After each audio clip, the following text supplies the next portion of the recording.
Olá, meu povo! Aqui estamos mais uma vez nos encontrando para continuar o nosso estudo das teorias políticas. Hoje nós vamos conhecer um movimento político que teve um impacto muito grande e devastador na realidade mundial do século XX, que é o fascismo. Inclusive lançando os seus tentáculos, digamos assim, temporalmente até os dias de hoje. Então, vamos lá.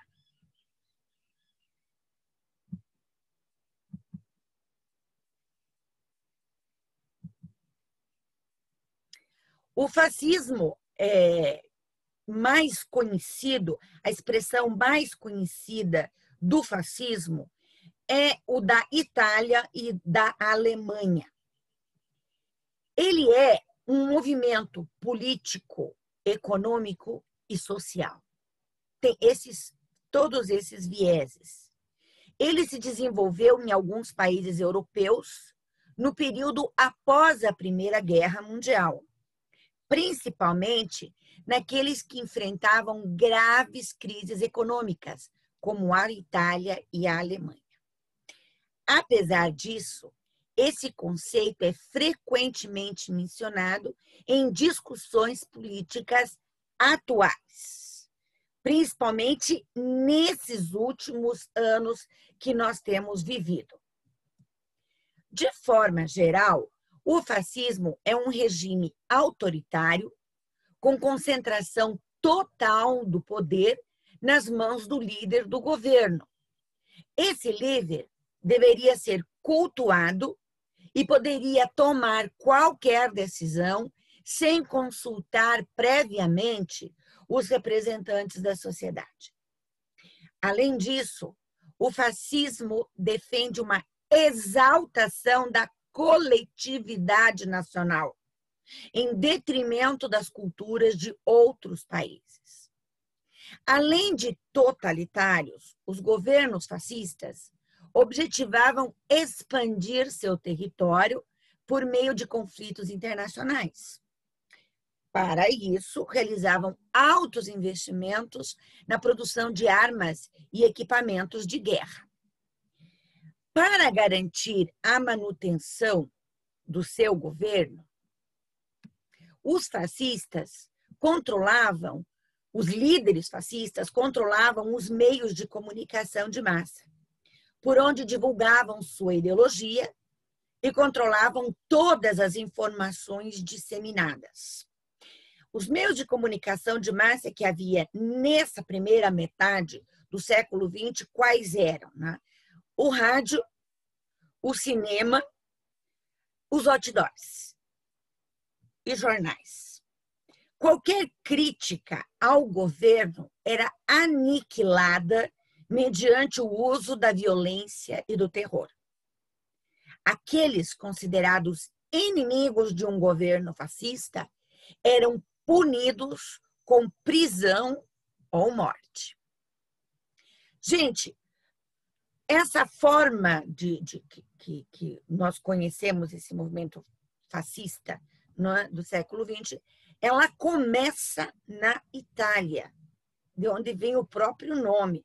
Então, por isso, nós vamos conhecer agora um pouquinho mais o fascismo italiano.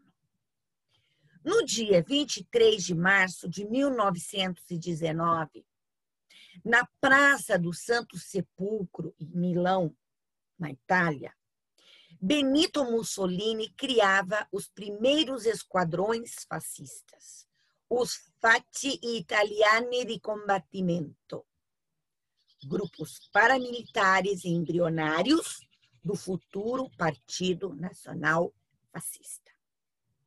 De origem marginal, o movimento eclodiria durante o verão de 1920, chegando a mais de 700 mil membros em 1922. E com o recurso à força e às ameaças, levaria Benito Mussolini finalmente ao poder em outubro daquele ano. Em 5 de abril desse ano de 1919, um grupo de amigos de Mussolini, incluindo Marinetti, o chefe dos Arditi, Ferruccio Vecchi, invade o jornal socialista Avanti, em Milão, onde o próprio Mussolini havia sido seu editor, destruindo todo o seu equipamento. Assim, o fascismo italiano entrava na história por meio de um ato de violência, não apenas contra o socialismo, mas também contra a legalidade burguesa, em nome de um pretenso bem nacional maior. O fascismo é um movimento de massas.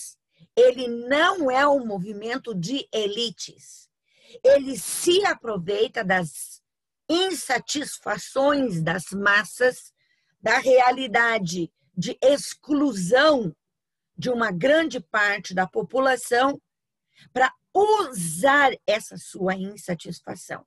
E eles apresentam aquilo que eles consideram o bem nacional maior, convencem a população disso e, em nome desse pretenso bem nacional maior, pode-se fazer qualquer coisa. A origem fascista é explicada a partir da sua própria significação, sendo que a sua conotação é datada na Roma antiga.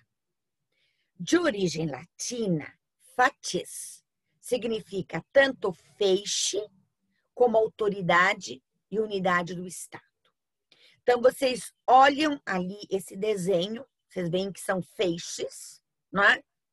Então, é na união que se tem a força, não é? E esse daí é o símbolo do que será o Partido Fascista Italiano. Qual é o contexto do surgimento do fascismo italiano? Bom, a lenta industrialização e as gritantes diferenças socioeconômicas entre o norte e o sul da Itália dificultavam o crescimento econômico do país, o que gerava desemprego e cada vez mais miséria, sendo que, por outro lado, um pequeno grupo se tornava cada vez detentor de maior parte da riqueza produzida. Esse contexto mobilizou diversos grupos a encontrarem uma solução para o decadente sistema em que se encontrava o país, o que resultou no crescimento dos partidos mais alinhados à esquerda, como os comunistas, os socialistas e os anarquistas. Só que também fará surgir um movimento de extrema direita. Então, é no contexto do surgimento desses grupos de esquerda que surgiu o fascismo, destacando-se como líder Benito Mussolini. Mussolini comandou um grupo chamado Faccio di Combate, que posteriormente formaria o Partido Nacional Fascista. Em 1922, os fascistas realizaram a Marcha sobre Roma, que foi uma imensa manifestação multitudinária que pedia que o rei Vítor Emanuel III transferisse o poder para as mãos do Partido Nacional Fascista. E é assim que, pressionado, o rei Vítor Emanuel III convida Mussolini para fazer parte do governo. Na foto, vocês têm esse momento crucial da história italiana e vocês podem ver que as multidões, né, que acompanhavam Mussolini lhe davam um ar de legitimidade. Inserido na esfera do poder político central, Mussolini fez parte do governo, então inserido na esfera do poder político central, os fascistas puderam iniciar seu projeto autoritário e centralizador.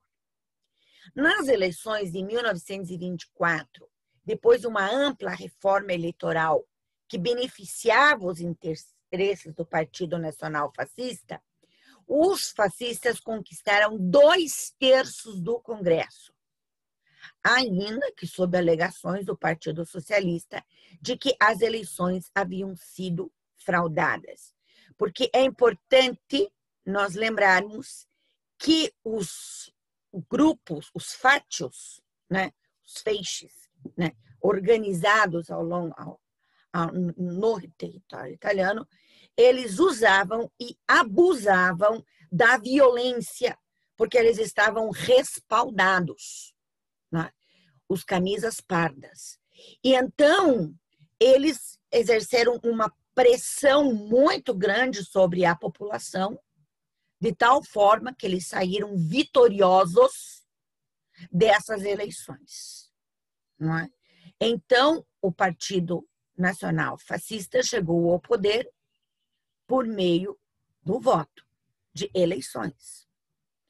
Com os partidários fascistas no poder, começava a ditadura fascista. Seja, por meios democráticos, eles instalam uma ditadura, em que o Duce Mussolini era o líder da nova política italiana. O poder legislativo foi enfraquecido, enquanto o poder legislativo ele simplesmente estava lá para obedecer o Duce. Os meios de comunicação foram fechados, todos os partidos, à exceção do Partido Nacional Fascista, foram colocados na ilegalidade e a pena de morte passou a ser legalizada. Além disso, o Estado passou a controlar a economia e tanto as organizações trabalhistas quanto qualquer forma de oposição ao governo central foram enfraquecidas e desorganizadas, com a desculpa de que agora eles tinham um governo que se preocupava com o povo. Isso foi o fascismo na Itália. O que foi o fascismo na Alemanha? Ao sair derrotada da Primeira Guerra, a Alemanha enfrentou uma profunda crise econômica, sobretudo em função do Tratado de Versalhes, que trouxe uma humilhação muito grande ao povo alemão. O documento do tratado declarava oficialmente a Alemanha como derrotada na guerra e impunha sanções ao país, como perda de territórios e proibição de qualquer produção de armas pesadas, além de obrigar a Alemanha a pagar uma indenização aos países vitoriosos. Humilhação total. Esse cenário pós-Primeira Guerra criou nos alemães um sentimento de revanchismo em relação aos outros países, de necessidade de vingança, o que fortaleceu o extremismo nacionalista no país. Articulados dentro da República de Weimar, que era democrática, e representados pelo Partido Nacional Socialista dos Trabalhadores Alemães, os nazistas conquistaram 37% dos votos nas eleições de 1932, ocupando 230 cadeiras no parlamento. É importante esclarecer o seguinte: apesar deles se chamarem Partido Nacional Socialista dos Trabalhadores, eles não eram um partido de esquerda, não o tradicional Partido Socialista Alemão, nem o Partido Comunista Alemão. era um partido de extrema direita. No ano seguinte, os adeptos ao partido nazista, que é uma forma resumida de falar nacional-socialismo, os adeptos ao partido nazista pressionavam o presidente Paul von Hindenburg a conceder mais poderes a Hitler. Com a pressão, Hitler foi indicado a chanceler, que é como se chama o primeiro-ministro na Alemanha. E, posteriormente, assumiu o cargo de presidente. Além de se nomear o Führer, o líder. Começava assim o regime nazista na Alemanha. E notem, assim como na Itália, começava por meios democráticos através do voto. A ditadura de Hitler teve como principais características a militarização da sociedade alemã, a exaltação do líder e o controle por meio da intensiva máquina de propaganda, que utilizava os meios de comunicação para disseminar as ideias nazistas. Novamente, nós vemos aqui, como na Itália, é um partido e um movimento político de massas. As concentrações, né, eram multitudinárias, absurdamente multitudinárias, não é? Essa militarização da sociedade alemã fazia com que cada alemão se sentisse, de alguma maneira, um soldado, para levar a Alemanha novamente ao posto de grandeza que ela nunca deveria ter deixado. Então, eu vou colocar aqui para vocês algumas fotos de propaganda nazista na época. O grande chefe dessa máquina de propaganda era Joseph Goebbels, que cunhou essa frase: uma mentira repetida 1000 vezes torna-se verdade. Como eu dizia antes, a propaganda era feita principalmente através do rádio, do cinema. Antes de cada filme passava o noticiário e aí eles colocavam a sua propaganda, e também através de outdoors. Então eu vou pôr aqui para vocês, não é, alguns outdoors daquela época. Vejam este aqui, não é, em que está dois trabalhadores braçais, né? Não, espere um pouco. Um é trabalhador braçal, o outro é trabalhador burocrático e um soldado. Ou seja, como eu dizia antes, não é? Cada trabalhador se sentia um soldado. E sempre a bandeira com o símbolo socialista. Sempre. O símbolo nazista. Não é? Nesse outro outdoor, nesse outro cartaz, nós temos a mãe tão feliz, tão entusiasmada, mostrando ao seu filhinho, Adolf Hitler, que era considerado o grande líder e o pai da nação, que cuidava de todos e cuidava para a Alemanha voltar a ser grande novamente. Não é? Depois nós temos aqui um outro cartaz que diz: mulheres, salvem as famílias alemãs, escolham Adolf Hitler.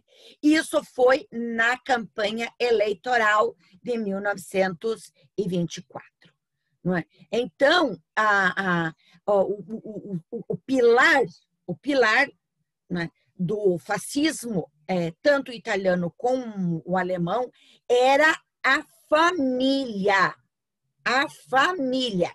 Você votar no nazismo e defender o nazismo era defender as famílias. E quem não fosse nazista é porque era contra as famílias. Né? Pois vocês têm aqui um jovem lindo, loiro, forte, bonito, não é? Com a bandeira nazista, não é? É a exaltação, não é? Da raça ariana. Em contrapartida, você tem aqui um horroroso judeu, tá vendo? Que cara feia, que horroroso, capitalista, não é? Banqueiro, não é? Representado tanto pela bandeira dos Estados Unidos, como da Inglaterra, como da União Soviética. Então, eles dominavam, os judeus dominavam esses 3 países e era preciso combatê-los, porque eles eram o inimigo. Não é? Depois tem um outro cartaz em que um punho forte, novamente o símbolo nazista, não é? Destrói a corrupção. A corrupção. Quem é que destrói a corrupção? O nazismo. Mais alguns cartazes, não é? Sempre exaltando a figura ariana, né? O menino lindo, loiro, a menina que está fazendo poupança para ajudar o nazismo na sua empreitada, no seu esforço de guerra para tornar a Alemanha grande e poderosa. Se tem depois um outro cartaz em que um pedreiro também bonito, forte, alemão, não é? Ele está lá construindo uma nova Alemanha como pedreiro, mas lá atrás está a bandeira, não é, nazista. Ele é um soldado também de alguma maneira, não é? Então tem um outro menino ao lado, assim, a figura dele junto com o soldado. Temos aqui uma figura que constava nos manuais, nas cartilhas das crianças, em que o professor está ensinando que o grande inimigo é o judeu.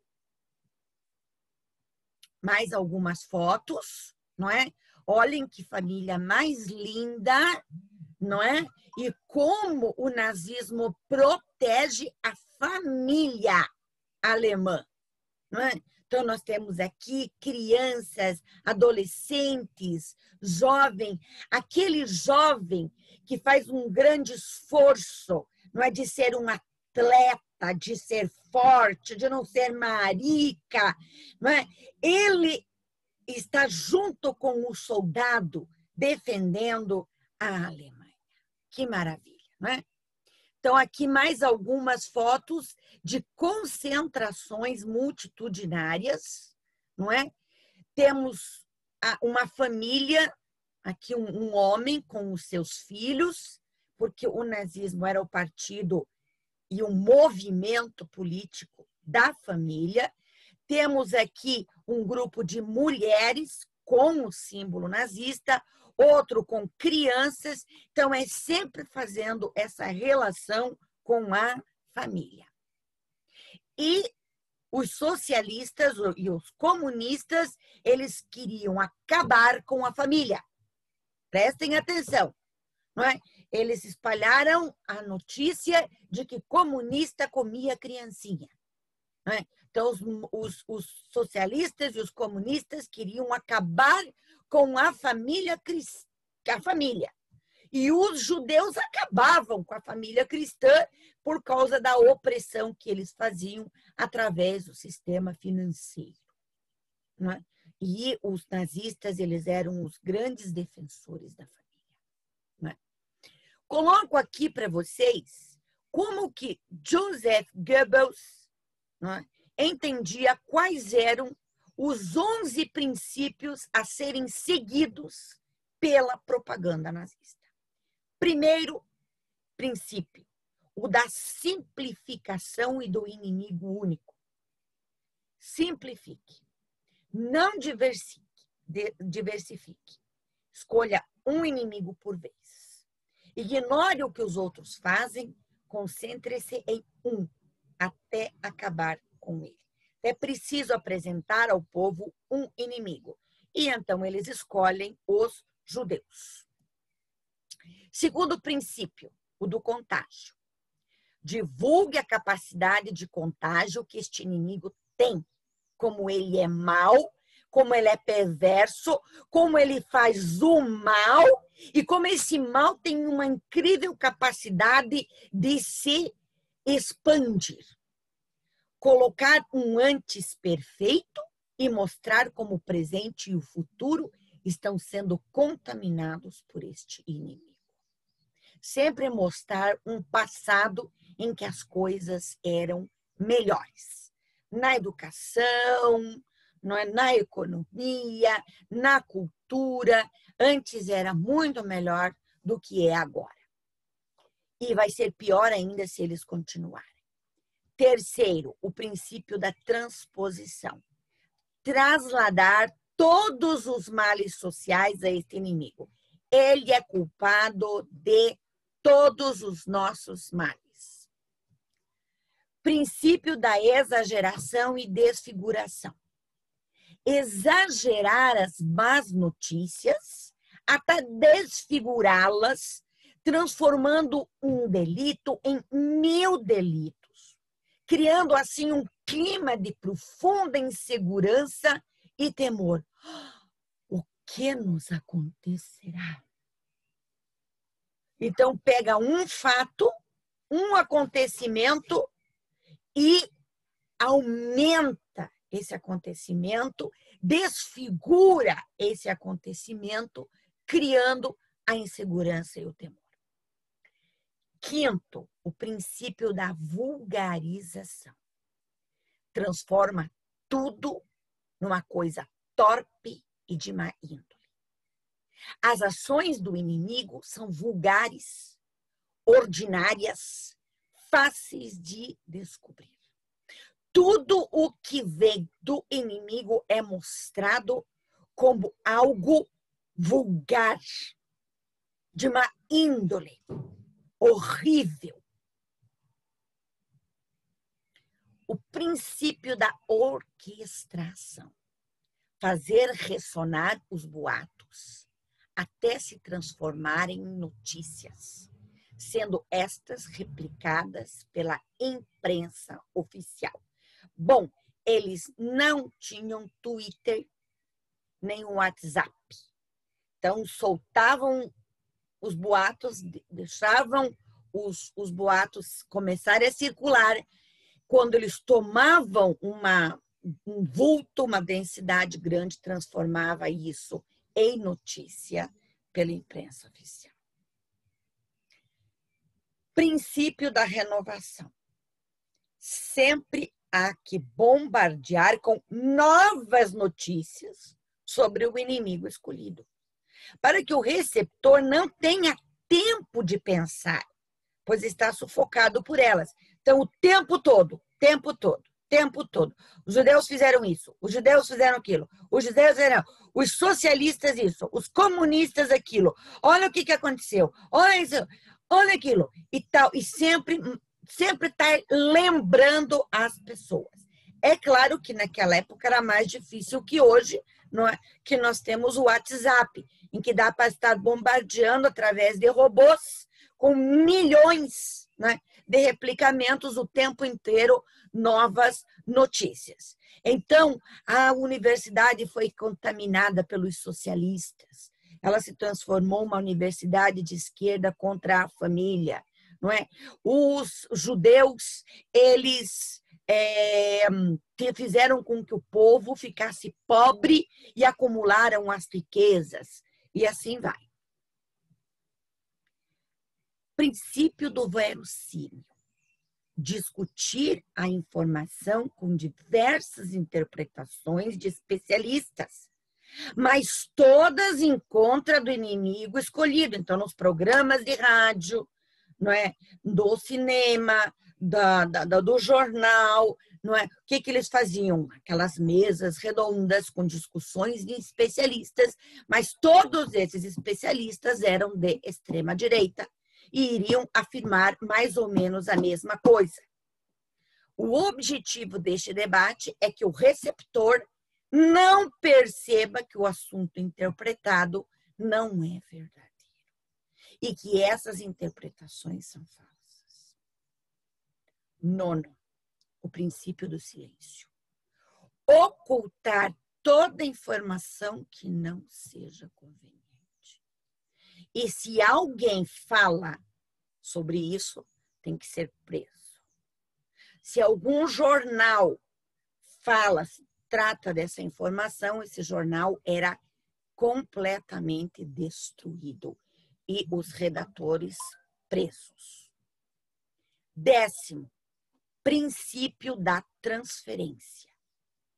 Potencializar um fato presente com um fato passado. Sempre que se noticia um fato, se acresce com um fato que tenha acontecido antes. Isso potencializa, não é? Então, inclusive nessa comparação, não é, de como antes de sermos dominados pelos socialistas, pelos judeus, nós estávamos nessa posição e agora estamos nessa. E por último, 11º, o princípio de unanimidade. É a busca da convergência em assuntos de interesse geral, apoderando-se do sentimento produzido por estes e colocá-los em contra do inimigo escolhido. Então, todo aquele assunto que seja de interesse de todos, nós vamos potencializá-los e depois colocá-los contra o inimigo escolhido. Então, se os filhos hoje não respeitam os pais, é culpa dos socialistas que dominaram as escolas, as universidades. E a educação é uma coisa que interessa a todo mundo.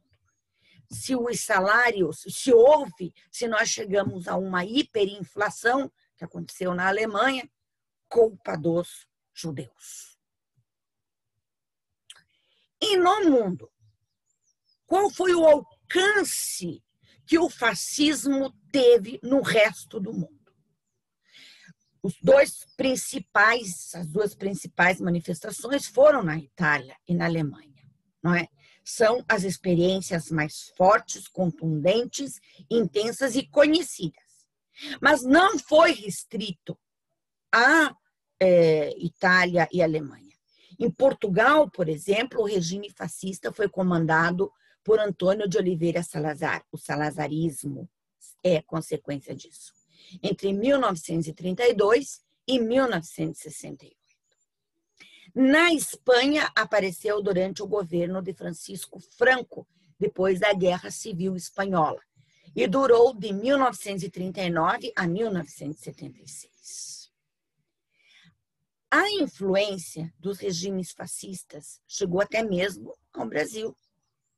Logo após a Revolução de 30, aqui no Brasil, com Getúlio Vargas, surge o integralismo, que, influenciado pelo fascismo italiano, combatia os defensores do pensamento de esquerda.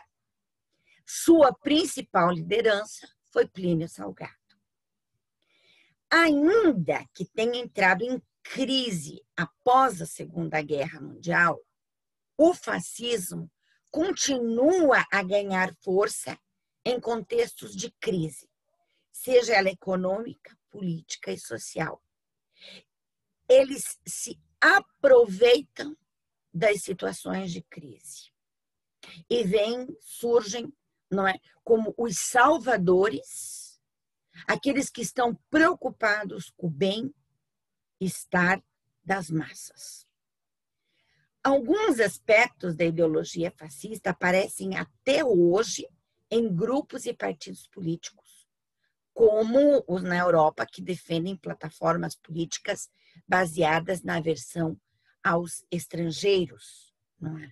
Nós temos vários países, partidos de extrema-direita na Europa nesse momento, que são xenófobos e que se aproveitam, muitas vezes, do desemprego e de certas crises econômicas para mostrar à população autóctone, digamos assim, que a culpa disso é dos estrangeiros que foram à Europa tomar os empregos dos franceses, dos alemães, dos ingleses, etc. Aqui nós temos alguns dos movimentos fascistas no mundo, não é? E os seus símbolos. O falangismo, né, espanhol, o movimento ultranacionalista romeno, a versão belga do fascismo, que é o rexismo, a União Fascista Britânica, que é uma organização racista, o fascismo italiano, que nós vimos aqui já, o movimento racista e nacionalista da Polônia, que está se tornando muito forte neste momento, o salazarismo em Portugal, o integralismo no Brasil e o Golden Dawn, que é a organização neofascista ou neonazista grega. Temos também nos Estados Unidos uma força muito grande dos neonazistas e de um movimento antigo racista, que é a Ku Klux Klan. Segundo alguns pensadores, apesar de não haver uma definição universalmente aceite de fascismo, é possível enumerar uma série de características comuns dos movimentos fascistas entre 1922 e 1945. Eu vou ler para vocês e vocês tirem as suas conclusões se isso é algo que nós encontramos no nosso presente. A oposição violenta a todas as formas de marxismo. Por isso, é óbvio que o nazismo o nazismo e o fascismo não são movimentos de esquerda, são de extrema direita. Oposição à democracia parlamentar, ou então sempre se colocando, fazendo críticas ao método eleitoral, às instituições democráticas, como o parlamento, o Congresso, o Poder Judiciário, etc. A oposição ao liberalismo cultural e econômico, as ambições totalitárias, os programas econômicos conservadores ou corporativistas, as ambições imperialistas, o militarismo, sexismo e misoginia. O que é misoginia, gente? É não gostar, mostrar só as características negativas das mulheres, não é? E aí entra também a invenção de questões ligadas a gênero, não é? Então, uma perseguição a tudo aquilo que não for o macho e a fêmea. A subordinação do indivíduo à vontade da nação. A mobilização em massa da população. A crença num líder forte com poder absoluto. A crença num novo homem e a glorificação da juventude. Educação para a obediência inquestionável à autoridade e desencorajamento do pensamento crítico. Uma consequência disso são os colégios cívicos militares. O uso da violência para a repressão política. O nacionalismo extremo. O recurso a bodes expiatórios e demonização de grupos sociais. O populismo. O anti-intelectualismo, que em alguns países se expressou até no fechamento de universidades, ou então uma perseguição sistemática aos professores e às universidades. O anti-urbanismo. Bom, comumente, o fascismo é tido como parte da extrema-direita, principalmente pela sua notável oposição ao socialismo. As experiências fascistas, elas contaram com amplo apoio de banqueiros e industriais, tanto na Itália quanto na Alemanha.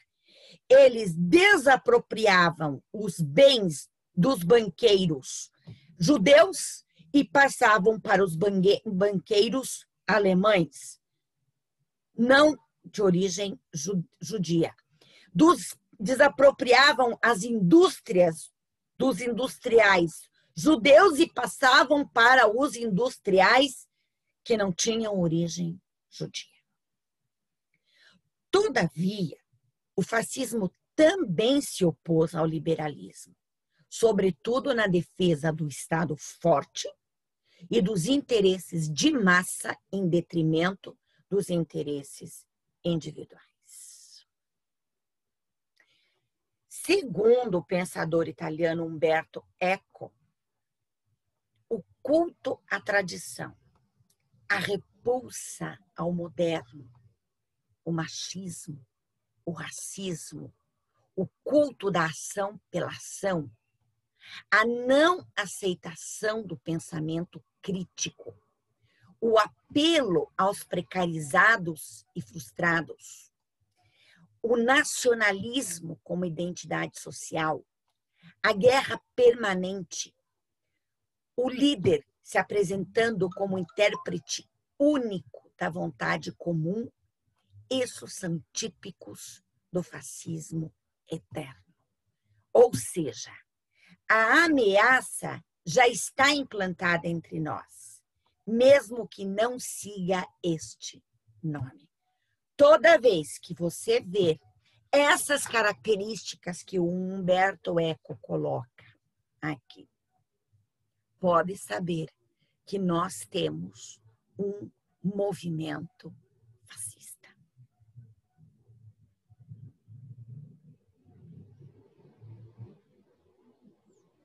E é aí, gente, que nós temos que tomar muito cuidado, não é? O presidente Trump, no começo desse ano, quando começaram as manifestações contra o racismo institucional dos Estados Unidos, não é? Ele o chamou de antifas. Antifas quer dizer antifascistas. Ou seja, ele estava chamando aquelas pessoas que têm um corte, uma tendência ao fascismo para se armarem contra os antifas. Isso é uma característica do fascismo, né? No Brasil, nós temos repiques, né, desse mesmo comportamento. Nós temos a multiplicação daquilo que hoje em dia se chama de fake news, não é? Que são aquelas verdades, entre aspas, fabricadas através da repetição constante das mentiras. Ideologia de gênero é típico dessa repetição, não é? De um conceito vazio, absurdo, não tem significado, mas que é replicado pelas pessoas sem terem consciência do que estão dizendo. Então, esse conjunto de slides que eu coloquei para vocês agora, esse vídeo que nós tivemos aqui, fizemos nesse momento, ele é não só para conhecer historicamente o nazismo, mas o nazismo e o fascismo, não é? Mas para tomarmos muito cuidado, porque ele lança raízes a qualquer momento em que ele encontre insatisfação popular. Muito obrigada novamente pela atenção de vocês e nos vemos no próximo vídeo. Tchau, até lá!